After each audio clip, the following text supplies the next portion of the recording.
reaction opinion itong post ni Dare to Us.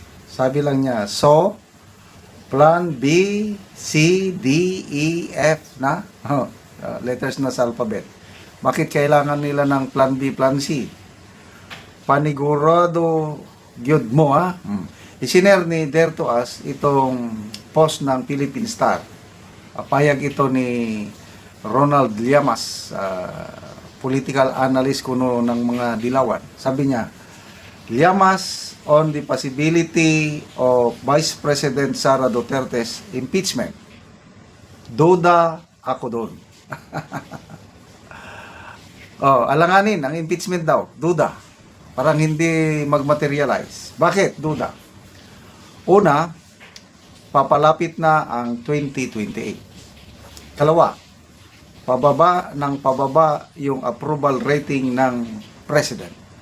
Ikatlo, napakahirap ng impeachment ngayon dahil doon sa ginawang ruling ni Justice Marvic Leonen at wala pa silang sagot doon sa motion for reconsideration. Okay. Salamat naman dito kay Ronald Llamas na nagsasabi siya ng totoo sa pagkakataong ito. Bakit alanganin, malabo na ang impeachment habang papalapit na ang 2028 election? Itong mga kongresista ngayon, lalo na mga senador, tinitignan nila sino ngayon yung malakas na kandidato sa 2028. Ang pinakamalakas si VP Sara. Sa latest na survey ng WR numero, 31% siya. Yung sumusunod sa kanya, Rafi Tulfo at Leni Robredo, tigta 13% lang. Diyan layo. So kung ikaw, senador ka, lalo na yung mga re-electionist,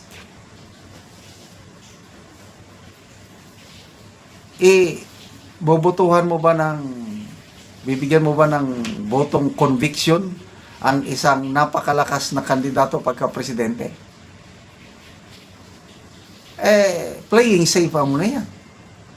Kaya tingnan nyo nung budget deliberation sa Senate, budget ng OBP. Wala pang 5 minutes, approve ang budget ng OBP. Tapos ngayon, ibinalik pa yung original budget niya. Yung tinapyasan ng mga kongresista, binalik. Anong ibig sabihin nun? Nararamdaman na ng mga lawmakers na the woman to beat sa 2028 is si VP Sara. Kanya-kanyang kamangan na. Kasi, alangan na babanggain mo ngayon yung klaro na ang mas gusto ng nakakaraming tao is si VP Sara. Kaya, agree ako dito sa sinasabi ni Ronald Llamas na papalapit na ang 2028. Mahirap i-impeach ang isang napaka-popular na Vice President na kakandidato sa 2028. Okay? On the other hand, pangalawa, sabi niya, pababa ang rating ng Presidente. Ibig sabihin, kakaunti na ang naniniwala sa Pangulo. Ano yung trust rating niya sa latest survey ng hindi pala WR numero yung Publicus Asia pala. Hindi, tama. Yung Presidential Preference Survey, 33% si VP Sara. WR numero yon.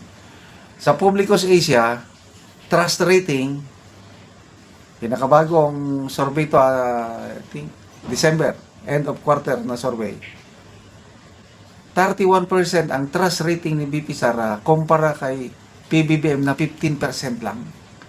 Kumpara mo kay Speaker Bujidi na 8% lang.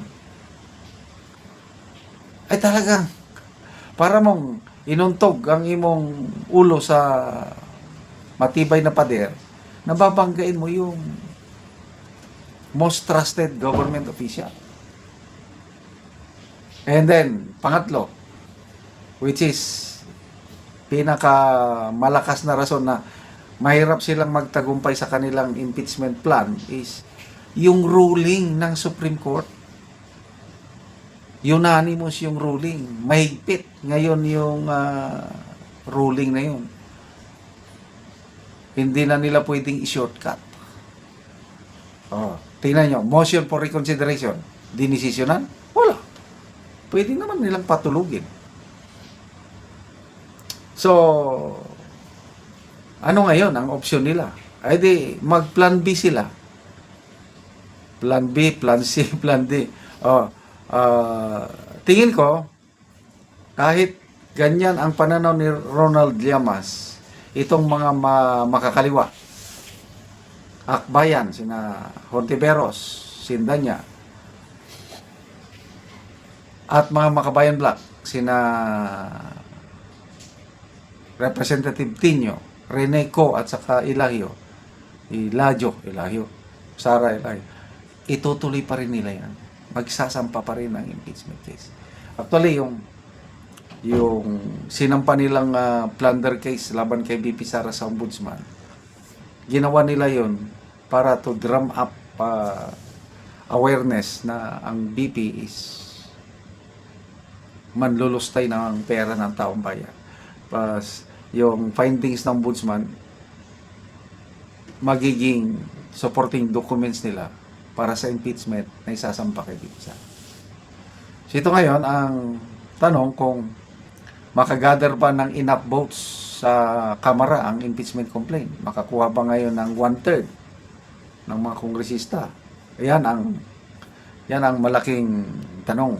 Kasi wala naman si Romualdez. I don't know kung may katulad pa sa nangyari noong Pebrero na may kaukulang pundo. Palagay ko, nahirapan na sila ngayon sa pagkuha ng pundo. Ay, nako. So, good luck sa inyong plan ng impeachment kay BP Sara. Nakahanda na ang bloodbath. Manunod kami ng bloodbath kung sakaling matuloy. Salamat mga kaibigan sa inyong pagsubaybay sa ating channel.